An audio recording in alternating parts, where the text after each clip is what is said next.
Law enforcement in Washington, D.C. now facing criticism for how they handled the unrest at the Capitol.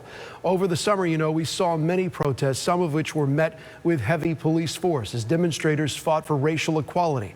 But as many are pointing out here today, yesterday's protest looked very different. And as our Heather Lee reports here tonight, many are calling this a double standard. Hard to watch, yet hard to look away.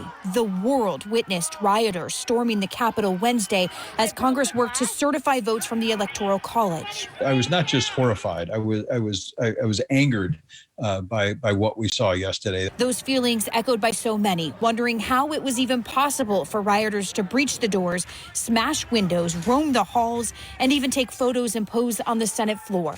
What all of America witnessed in shock and in real time was, if you were on social media anywhere, people were like, when are the police going to actually push these people back? Nadine Smith, the executive director of Equality Florida, also perplexed by the lack of law enforcement response and the contrast from last June when Black Lives Matter protesters fighting racial inequality were met with tear gas and rubber bullets in Lafayette Square.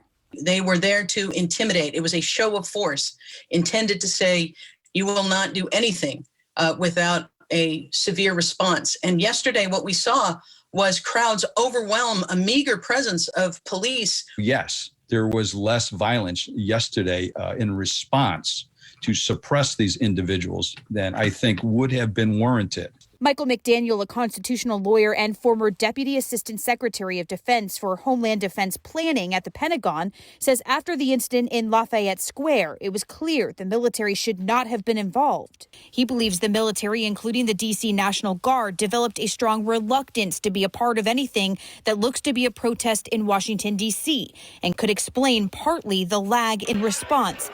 He also says of the 1,700 to 1,800 Capitol officers, training doesn't really include what happened yesterday. Many of them are lightly armed, and they're there to act against the sort of the lone deranged individual or dissident, as opposed to what we saw yesterday.